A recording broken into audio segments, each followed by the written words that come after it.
Getting split ready. Getting split ready. For my wife, God rest her soul. Oh, God, I'm so sorry. No, she's not dead. We're just divorced. Unscripted and honest discussions on divorce and separation. Getting split ready. What was I supposed to tell him? I divorced you from the show? Here's your hosts, Doug Katz and Mariah Pleasant. Welcome to Getting Split Ready with Douglas Katz and Mariah Carey Pleasant. In the studio today, great expert Steve Rakowski from K&R Family Legal Services. And today we're talking about those four-legged kids and furry friends and what happens to them during a divorce. Thanks, Doug. First of all, I want to thank you for inviting me to be with you here this morning. It's kind of exciting to see all the technology here. My name is Steve Rakowski. I'm a domestic relations attorney, sometimes called divorce lawyers, and I own and founded and operate a firm in Northbrook called K&R Family Legal Services. We focus our practice exclusively in domestic relations and all facets of dispute resolution in the domestic area. So we can do dispute resolution via mediation, via collaborative law. I think that's how we met. That's how we met. And if necessary, and the unfortunate circumstance, we also are extremely experienced in litigation as well. I've been doing this for 28 years and love what I do. A lot of lawyers ask me, how can you deal with the emotion of it? How can you deal with the anxiety associated with it? And I can tell you that one of the things our firm prides itself on is helping people work through that, not to let that get to be the focus of the case. We encourage people to be involved in their divorce cases, make compromises, and to the greatest extent possible, achieve a dignified outcome. Our office, as I mentioned, is in Northbrook. We also meet downtown when necessary. We go to all the district courthouses in Cook County, not just the Daly Center. And we also take cases in DuPage, McHenry, Will, and Lake counties. Fantastic. Well, and it's a really exciting topic today, and it was one of the ones that you actually presented at the group that we're part of. It's about four-legged friends, you know, the furry kids that people talk about, and just knowing it's about pets, obviously, and pet custody, which is a newer thing. I think I've read that pets are a multi-billion-dollar market, and it really is interesting to me that it hasn't come up earlier as a big issue when people are splitting up. So how long has pet custody or pet resolution been a thing? Actually, it's been an issue for years. The main change since January 1st of 2018 is that now when a court is involved in a decision and it's being asked to decide who gets a companion animal. That's what we're calling pets in the statute now, companion animals, to be distinguished from service animals. And yeah, I can tell you, mine at home are definitely not service animals. We only got companion animals in my house. So companion animals now have to be allocated with a consideration of what's their well-being. How does an award of this personal property, it's still considered personal property. Oh, that's interesting. Mm-hmm. But the court has to do so with an eye towards maintaining its well-being. Oh, that's fantastic. And that's what's new, primarily. Wow. It's funny hearing that it's personal property because, again, I refer to my wife because she's the definite dog person in the house. And I think we consistently have three of them running around and maybe a foster dog or two. But those definitely looking at it from personal property is a really, really different angle because people look at them as family members. That's true. A lot of people call them their fur babies. So what makes pet custody different than, say, child custody or parenting agreements? So child custody is very well regulated in the domestic relations area. By regulated, I mean there's a statute that tells a judge what considerations it has to make in making its decision about how to award custody. Now we call custody an allocation of decision making, right? Or Right. parenting responsibility. But for 25 years of my 28-year practice, it was custody. So I sometimes find myself, falling back on the old nomenclature. But the difference between child custody and dog custody is there's really no guidance in the law, in the new statute, about how a court is to determine the well-being of the animal. So when I spoke at the North Suburban Collaborative Practice Group, one of my major suppositions or projections is that eventually a court's going to have to default to some of the older methodologies in the statute reserved for custody to determine what's in the best interests of pets. So similar to a parenting time agreement crafted by the couple, since doesn't sound like there's a lot of guidance for that at this point. They're kind of coming to their own agreements. So it's always the lawyer's goal to help the parties achieve an agreement. And better than 96% of all the cases in Cook County at least settle. So the vast majority of these pet cases are going to settle. And so what we would do then is the lawyers would craft an agreement that embodies the parties' unique lives and their unique decisions about how to co-own this animal. But in instances where you can't agree, then a court's got to decide that. And that's where the questions come in about how to interpret the statute. So when you're talking about personal property, I look at an iPhone or a motorcycle. Like, I love my motorcycle, but my motorcycle doesn't necessarily have something specific to it about the care and maintenance where it's a living thing. So, when you're looking at an animal and you're negotiating with the other side, or you're trying to figure out a good outcome, what are some of the considerations with the determination of public property? I mean, it's a thing, but it's a thing that could be impacted positively or negatively by the decisions that you're making between the two parties. What are some of the considerations with that? Well, when a court is asked to look at or is asked to make a decision on the issue of awarding a companion animal, it will look at, in my experience,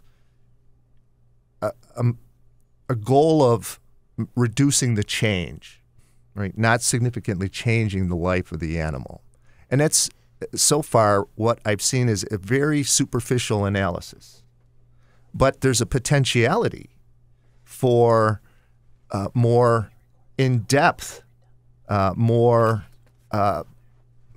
scientifically based criteria to determine what's best for this animal. For example, huskies, right? I'm going to use dogs in this example.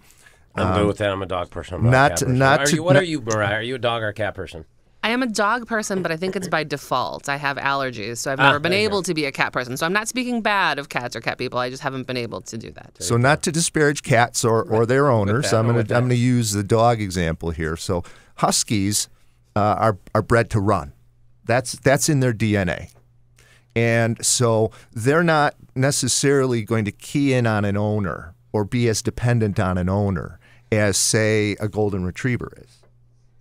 And so if you have a dog behavioral specialist, that could be utilized. That individual's unique understanding about the idiosyncrasies of breeds could be used by the court to determine which owner is going to be able to best provide for a fulfilling life for this animal.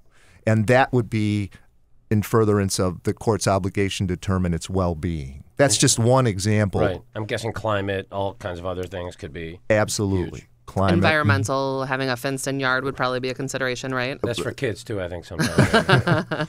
Very important, yeah. Having a place for the dog to recreate without having to go to a dog park. Because human beings, being what they are, a person could say, I'm going to take him to the dog park every day, but that can get to be kind of... It could be raining. It could be 3 feet of snow. It could be cold. It could be like a polar vortex, right? Yes. And what do you do with the dog? Does the dog then just stay indoors all day, right? So having a fenced-in yard is a tremendous feature for a dog. Absolutely. Interesting. So you mentioned the different breeds. I have a standard poodle, which comes with expenses. They have to be groomed and have their hair cut more often than a lot of other breeds. How do they handle the finances? Or it wouldn't be child support, it would be dog support? Does that exist? So did you know that poodles were originally bred to hunt? I do know that. Yes. They're wonderful hunters. Yep. And I've seen actually pictures where hunters have dyed their poodles blaze orange and blaze pink. So anyway, so the answer to your question is, yeah, absolutely. The statute requires the court to determine the well-being. And in certain instances, that could mean joint ownership. And if there's joint ownership and shared possession of the animal, then there's going to be presumably duplicated expenses. And there's going to be a decision, there's going to have to be some discussion about how those expenses are going to be shared or split. So if the parties agree, great, right? The court's going to rubber stamp or approve basically whatever the parties agree to in writing. However, where they can't agree, the court's going to have to determine what are those expenses and if I'm going to award joint ownership, how do I split those expenses? Now, how does that work for things like medical? I know, again, just being a pet owner, having been for a long time, we actually adopt a lot of geriatric and special needs animals, so we're very in touch with the medical costs. And you've got really two schools of thought, and a little bit in between, but you've got the people who will spend every last dime to keep an animal alive. And you've got other people who look and say, it's a companion animal, I love it, but it's a pet. And sometimes you've got both of those extremes in one family. What happens then if they're agreeing to split it half and half? Do they have to put in some kind of provision in the marital settlement agreement that says medical up to this or whatever is reasonable? And how do they determine that? Because we've sat there times where we've had a sick animal and we've said, not how much do we love it, but what is a reasonable thing to do with a pet? So that is a multi-layered question, which would really require a multi-layered answer. So I don't want to get too deep in the weeds, but suffice to say that when a court awards personal property, and that's what companion animals are, when it all boils down, it's property. The statute requires that or historically provides that award of property is final, not reviewable in the future. However, the interesting feature about this new statute is that the court is required to determine what the well-being of the animal is. And the statute doesn't say well-being at the time the court enters its order or well-being at the time that it's being asked to look at an issue after the divorce might be entered. Right? So this brings up the whole issue of modifiability and whether or not, in this unique instance, an award of property could be modifiable. Because if you are awarding property and you are allocating expenses for this property, it might change in the future.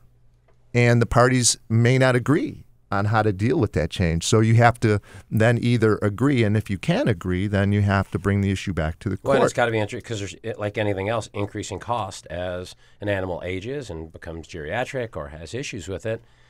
Animals, like kids, don't get any cheaper. I'm finding out more and more every day. Right, and to kind of put a cap on that answer, I would say that on a failure of the parties to agree on an issue that comes up after the divorce judgment is entered, and on the failure of their agreement to specify, this unique circumstance and how to resolve it, I would say that that's the kind of case that's going to end up in front of the judge, and the judge is going to have to make a determination about what's in the well-being, consistent with the requirement in the statute.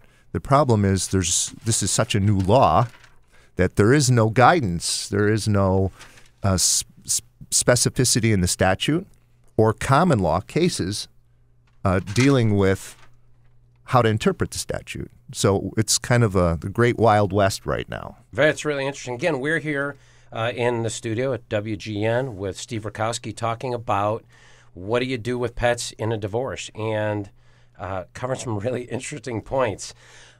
Mariah, over to you. You had mentioned kids. When the agreement is being negotiated or when the courts get involved, what kind of weighting? I mean, I know that I'm really attached to my dog, but I know the kids in my house are really attached to my dog. How do they weight that into the equation? So I would imagine that if a court is faced with the issue of allocating responsibility for the kids and simultaneously allocating or determining the well-being of the dog or companion animal, if it's a cat or a horse or a boa constrictor or a tarantula. Yep. The statute doesn't define what a companion animal is. It just says it can't be a service animal, right? Because there's a separate statute regarding service animals. But I would suggest that in a situation where there's kids, if the animal is bonded to the children, that's a large consideration for the court. And conversely, if the children are bonded to the animal, but what if, say for example, the husband and wife or partners buy an animal and gift it to the children? Right? You know they're never giving it to the children. Mine said they were always going to feed it, and I got empty food and water bowls all the time. So, but I hear what you're saying. I definitely hear what you're saying.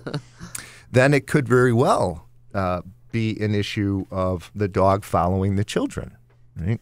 It could also be a situation where the dog is traded back and forth between households with the children for parenting time during the parenting exchanges. Is there ever a component where the well-being of the kids supersedes the well-being of the animal? And by that I mean, let's say you've got a custody agreement. One spouse is getting the kids, but the other spouse tended to take care of the animal.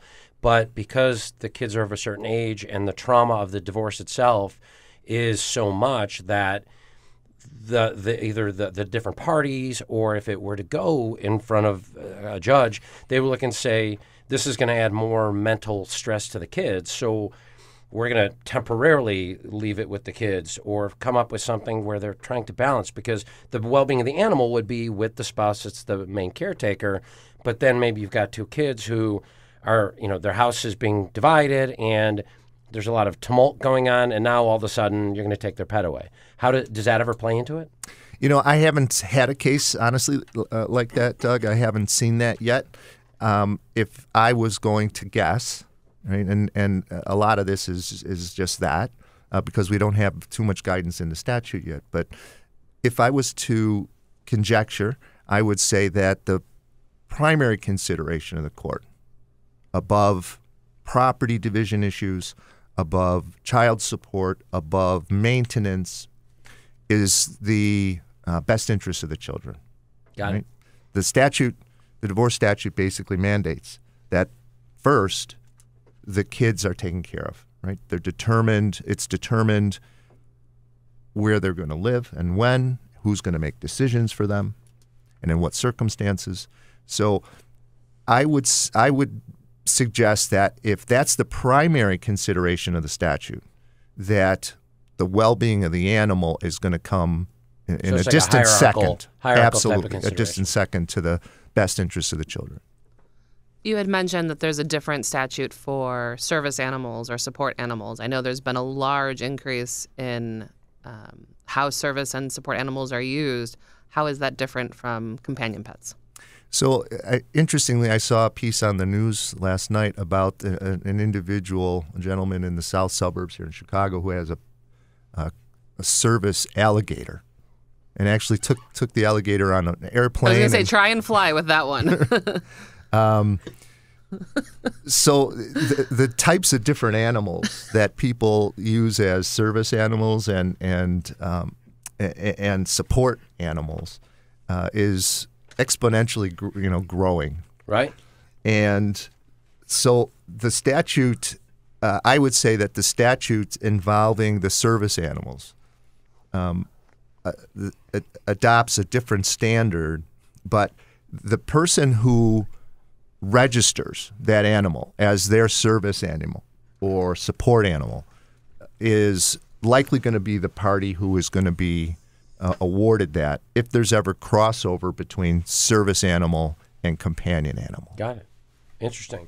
Now, the other part that came to my mind, and I think we talked about it when you were presenting it at the Collaborative Law Group, was if it's part of a business, if someone's a breeder and it's a source of revenue, but then it's also a companion animal, I'm guessing that creates, again, a dissonance between the different considerations.